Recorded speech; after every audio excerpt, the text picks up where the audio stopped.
These are difficult times. There seems to be an unfortunate and appalling surge of adults in our noblest profession who do not do the right thing.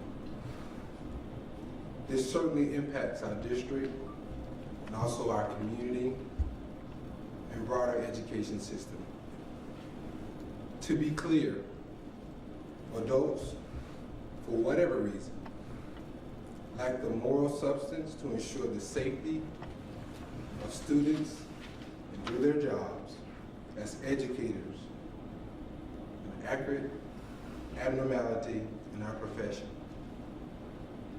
They do not reflect the thousands of honorable, dedicated, and talented educators in IPS, or the tens of thousands in our state who are among the 3 million across our nation.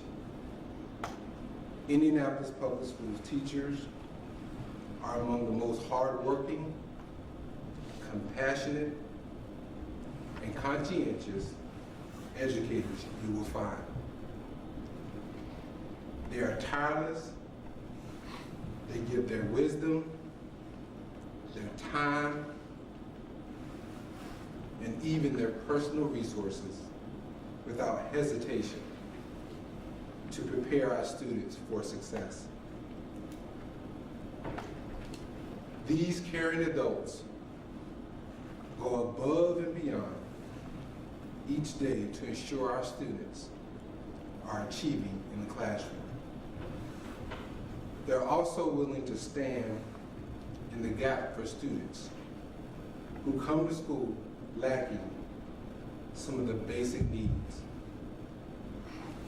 In the matter of the employee who is recommended for termination of employment today and charged with allegedly engaging in sexual acts with one or more students, I will provide confirmed information to date as the police investigation is ongoing.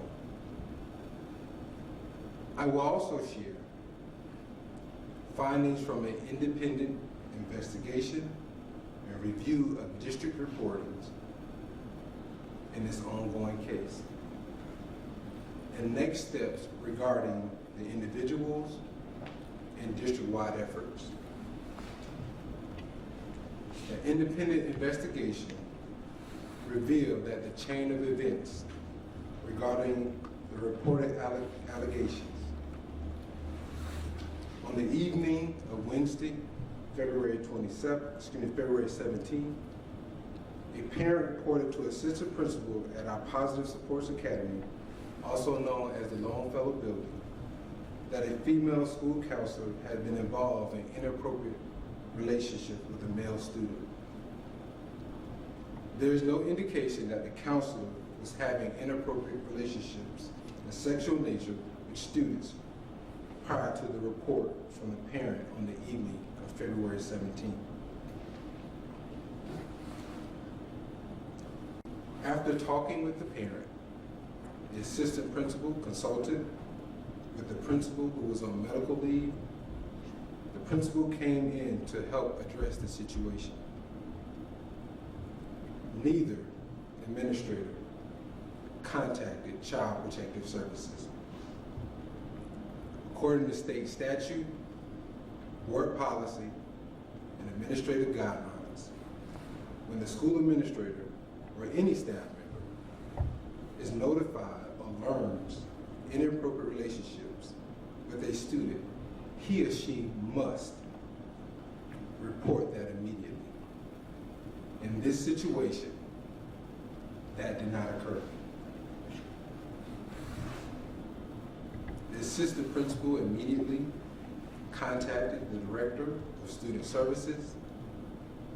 The director, accurately assuming that the school administrators had followed the first step of the policy, directed the assistant principal to immediately contact Human Resources to address the dire personnel matter. Human Resources, assuming CPS had been contacted by the school administrators, instantly sought to ensure the accused employee had no further access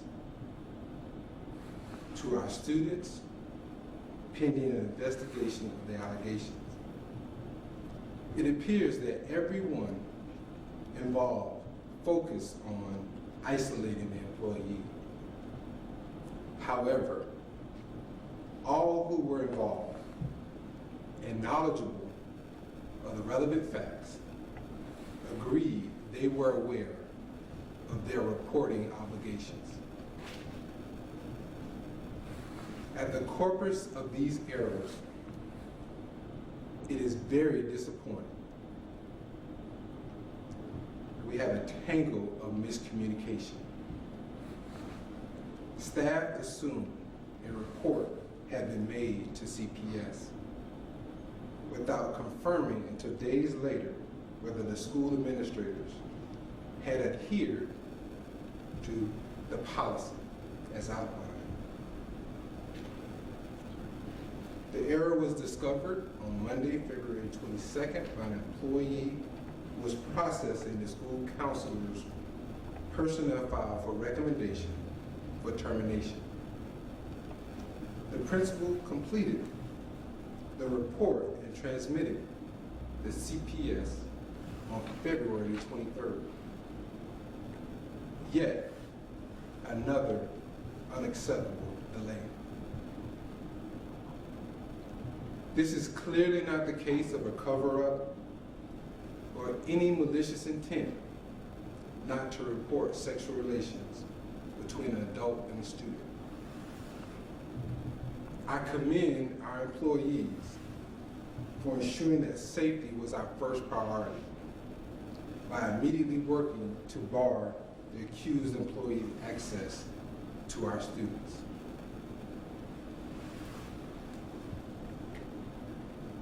Still, that effort does not negate the fact that employees who had relevant facts did not fulfill their responsibility. They did not fulfill their reporting responsibility. I am very disturbed that this reporting of the allegations did not occur in a timely manner. The district has explicit procedures, and again, the individuals who are privy to the relevant facts admittedly were aware of those obligations. This is a clear case of incompetence, and administration will work aggressively and issue discipline accordingly. As for the employee that is accused of engaging in lewd behavior with at least one student, I am told there is still an active investigation into the alleged acts and parties that were involved. That individual will not report to Indianapolis Public Schools in any capacity. Our talented workforce will not be collectively tainted by the deplorable acts of one or any individual. The safety of our students is our first priority. Our job is not only to educate our students, but also to protect them. Situations that compromise student safety must be addressed by adhering to policies and procedures. We have directed our school leaders to immediately review the policies and administrative guidelines that are included in our guide to emergency procedures. This user-friendly booklet was revised in 2014 and includes sequential instructions for what to do in a crisis situation. These books are housed in all of our schools. Also, district-wide training is being planned with an external agency to provide staff with more useful information and affirm expectations around safety protocols. These breakdowns are unacceptable and simply cannot occur. Neither I nor the board take this matter lightly. The administration is working to address this concern. To my fellow IPS parents, we appreciate you. We appreciate that you trust us every day with your children. We value that greatly. And we will do everything within our means to ensure we continue earning your trust. Those conclude my comments, my statement. Happy to entertain questions at this time. So Dr. Ferebee, if you know the assistant principal and the principal of this school did not do their due diligence and report this immediately, are you pledging to reprimand them, discipline them, fire them, do something? That, it seems, was the initial breakdown, and multiple people knew, even in this building, the HR department and the student services department, there were obligations on behalf of them as well. Everyone who knows needs to report. So how many disciplinary actions need to be taken? Is anyone going to be fired for this? Are you ready to say that?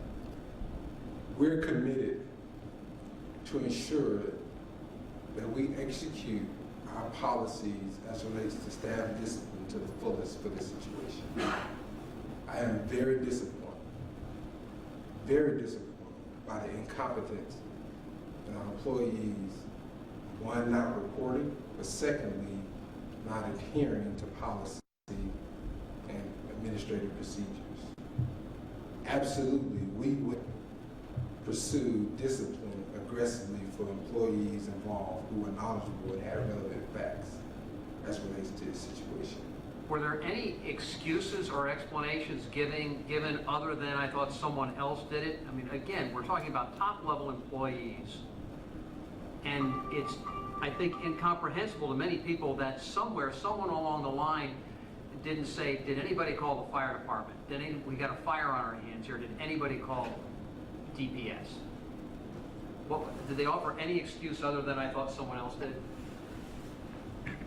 That was a primary excuse, but you're right. That is just an excuse. Because all those involved, as I stated earlier, admitted that they were aware of our policies and administrative guidelines and knew their duty to report to CPS.